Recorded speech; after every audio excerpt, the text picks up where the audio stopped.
Hello vinyl community, it's Brian, welcome back. Today I'm going to do random records number 6, where I choose a random record using the random item link in Discogs, and I will then stop the video briefly so I can pull the records off the shelf and then hopefully say something intelligent about them.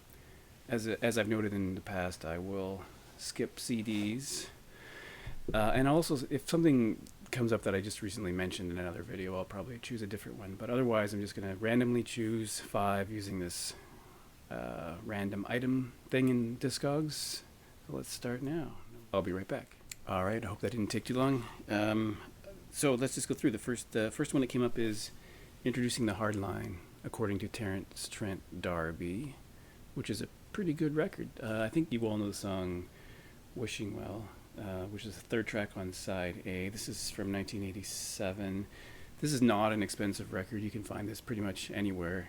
I found my copy in a thrift shop, so I probably paid $1 or $2 for it, but that's actually not much less than you get it for in a record store. I've seen this thing for fairly cheap, and I think it's worth checking out.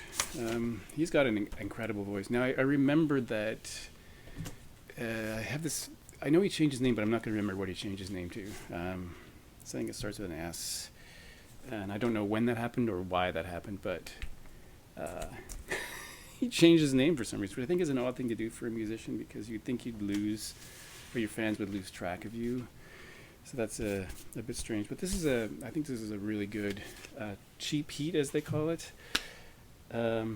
Second one that came up is someone I mentioned before. I showed this woman's debut record, which is called Miss America. It's Mary Margaret O'Hara. She's a strange, maybe that's not the right word to describe her, but kind of an unusual artist from Canada. Her sister is Catherine O'Hara, the SCTV actor.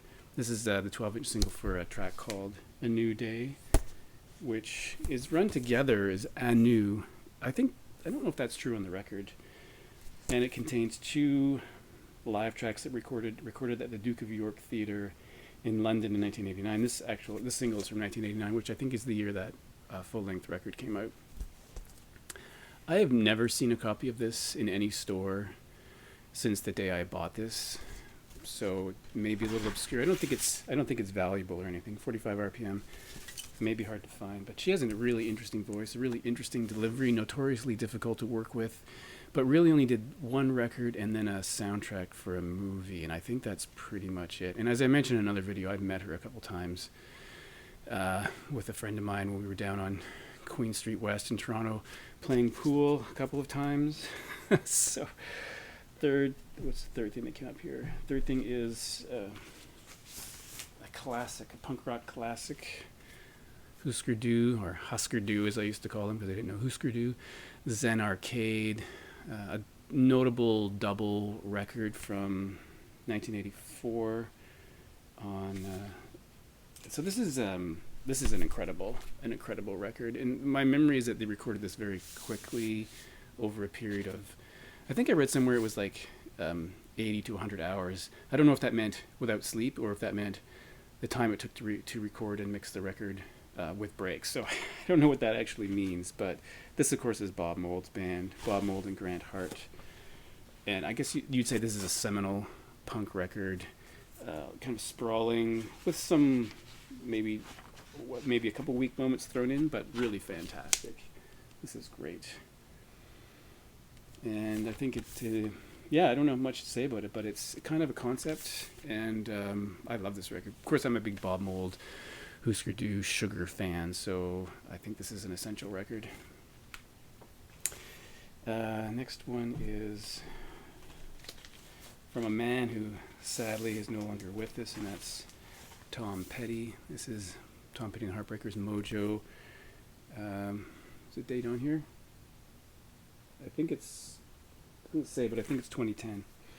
Another double record. This is actually the first US pressing. I should actually look it up on Discogs. I'm not sure if it's valuable, or some polyline sleeves.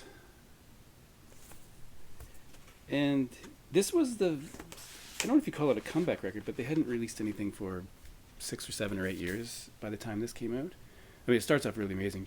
Jefferson Jericho Blues is a fantastic opening track, and this is really good. I quite enjoy this, and was really saddened when Tom Petty passed away. I think he was so just wrote really honest rock music that many people liked, and I think that's really sad. But this is a good record, and I think there was one after this, which I also have.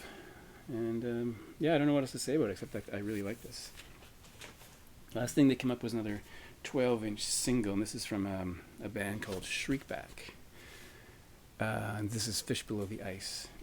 So this is originally from a record called Oil and Gold, which I think is 84.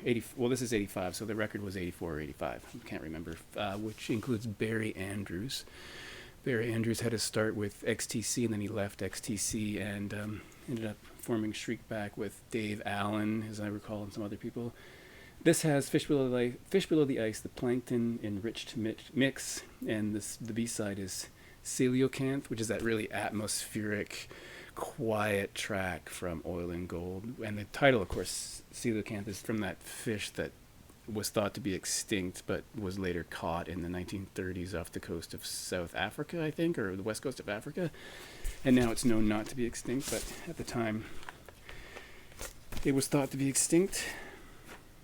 So I'm a fan of Shriekback. I don't have some of their later stuff because you had to order it mail order, and when you add in shipping to Canada, it just made it untenable. So I don't have the last few things they released. Some of it was on vinyl. A new record just came out, but I think it's only on CD and download. But Oil and Gold, the record this comes from, I think it's a classic from those years for me. I heard it a lot.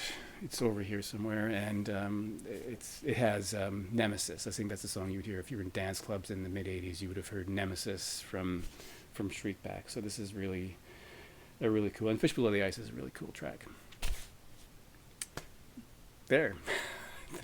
That's the 5 random records according to Discogs. Okay, thanks for watching. For one, actually, is a record that I've never talked about, so let me just make a note of it. And I'll definitely fast forward through this because it's going to be pretty boring. Okay, number 2, second attempt here, which is a CD. Skip that.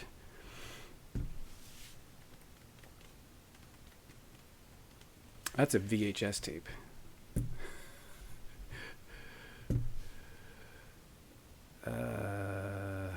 Another CD. Wow. I did put my CDs into Discogs. Here's a 12-inch single from an interesting Canadian artist. So let me pop that in here.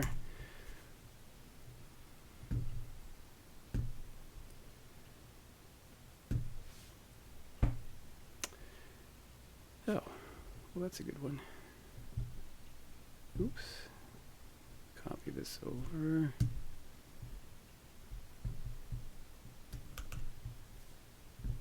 Let's see, I need 2 more.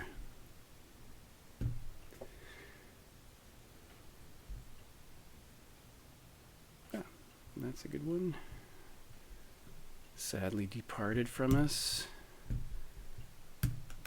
One more.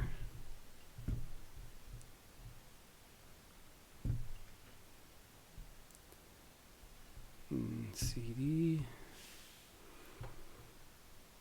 I think I have 2,000 CDs listed in.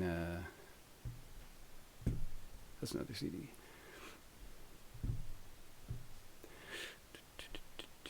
Are you bored yet? CD. Hilarious. Oh, well, that's another 12-inch single. I have a lot of 12-inch singles. Let's copy that one into my list. I'll be right back.